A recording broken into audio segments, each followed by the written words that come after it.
And this is Lollipop, ladies and gentlemen. 0207 862 2222. That's the number. Do give us a ring. The reason we're asking is because of this rather, I think, sad and poignant story about an 88-year-old lady in South London. She's been helping school children cross the road for almost 50 years. But the story hit the headlines after they made her redundant. There hasn't been a single accident on Grandma Sheila Richards' crossing since she started her patrol 5 decades ago. But Lewisham Council, who thanked Sheila for her exemplary service, said permanent measures like zebra crossings and traffic lights could be safer.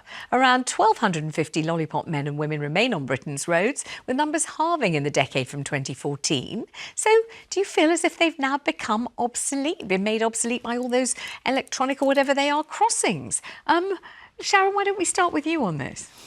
I think it's really sad to see. You know, we've lost our local Lollipop lady quite a while ago, but I think there's also two sides that are losing out here. I think it's the older generation that have that contact with the younger generation, and we know that older generations in particular are more isolated and more lonely than they've ever been. So I think considering she's had an exemplary record, to say that you can replace her with something that's more effective, well, she's had an exemplary record, so obviously there's, that you can't make it any can't better. get better than perfection. Exactly, and there's a lovely connection between those young kids and that older generation every single day, and believe me, they pay them very little, to be there twice a day, every single day. I think it's a real loss. James?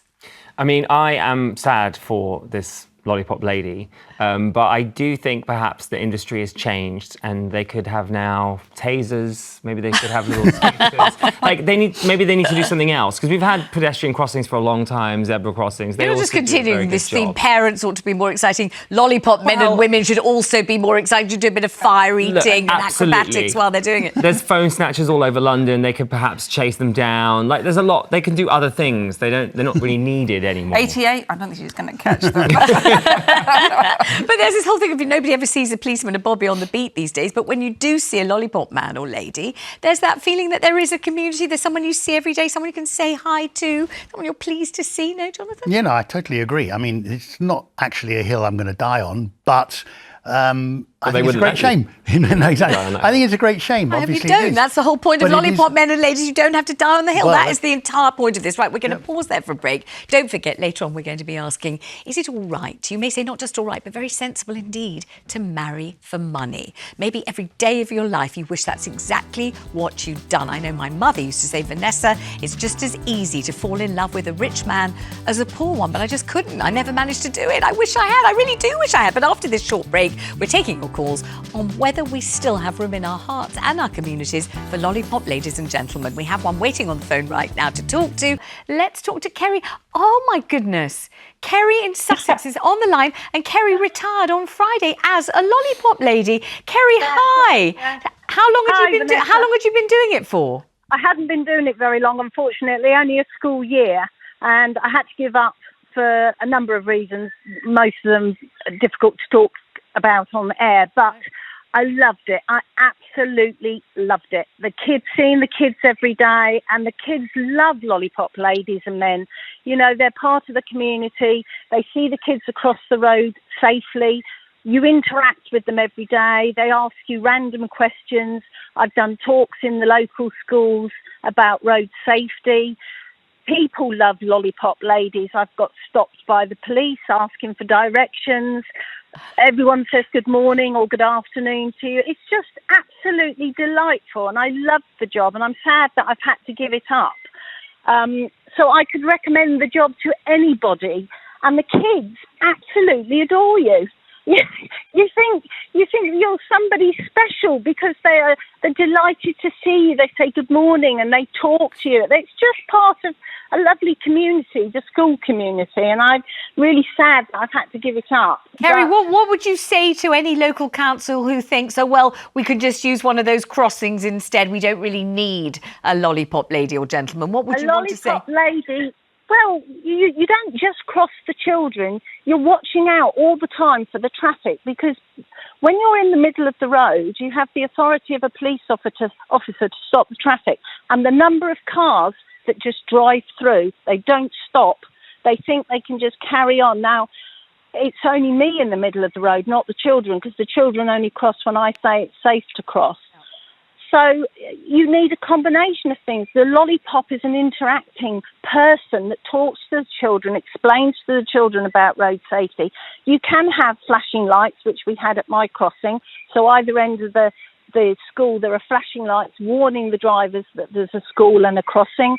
But I think you also need to have a zebra crossing or a pedestrian crossing as well, because the school is quite a wide area and parents park at different ends of the school, and you may not be near the Lollipop lady, so you take your chances on your own and cross on your own without the Lollipop. So I think you need the Lollipop person and a zebra crossing or a pelican crossing to make it absolutely safe for the children. I mean, I've had some real close encounters with cars that just refuse or don't see you. And I'm in high vis with a high-vis cap on, and they say they don't see me.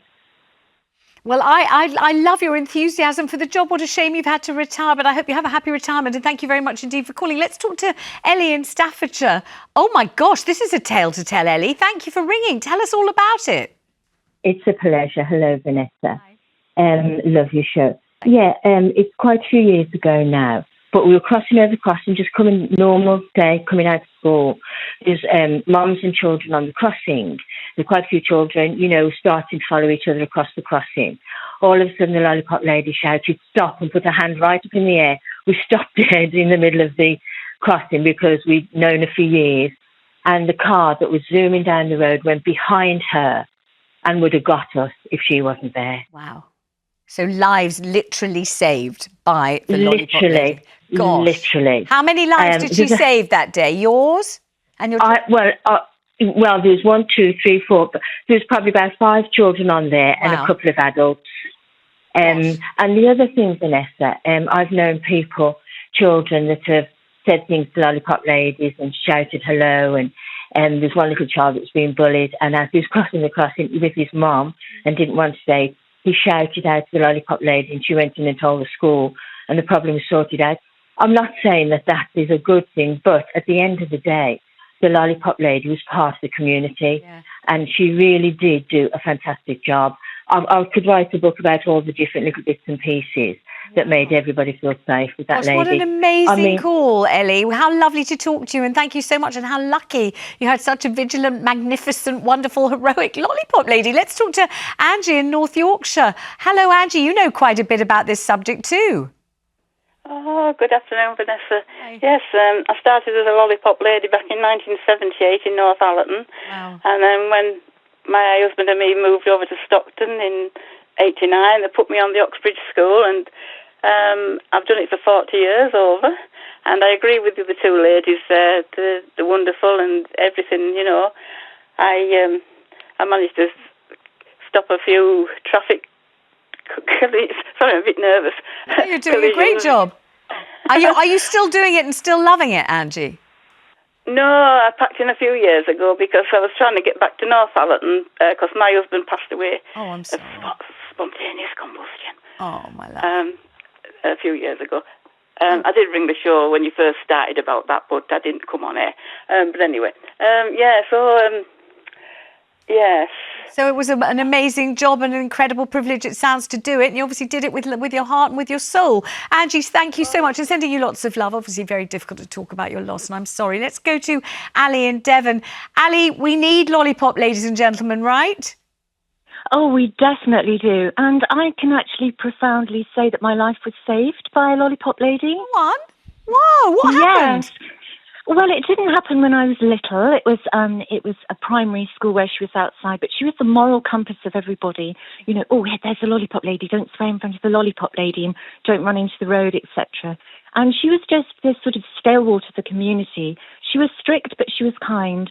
And I wanted to support the lady that had retired because, yes, your subject, because I definitely think the gentleman on your panel, he's wonderful. He's young and handsome and everything, but I do think it's the sort of arrogance of youth, if I dare say, that everything's replaced by people. No, sorry, you're wonderful, and I haven't got a sticker on. And he is a comedian, you see. He is a comedian. You can see him on the Edinburgh Fringe being very funny. So he's got got the obligation of being a bit funny the whole time, so we can't take him too seriously. But these stories are beautiful, aren't they? And they are important. Absolutely. Yeah, Ali, absolutely. So your life was. I mean, I can't believe it. We could have just said, "Was your life saved by a lollipop man or lady?" And we would have got calls. I think we should have a TV series about lollipop ladies. It's the cohesiveness of society, isn't it? Yeah. We're replacing people with machines more and more and more every day, and I think that ongoing is quite sad. And I just like the idea of the lollipop lady looking out for children that were being bullied, looking out for children that were the bullies, having a connection with the school. And what about what I said? She was firm, she was strict,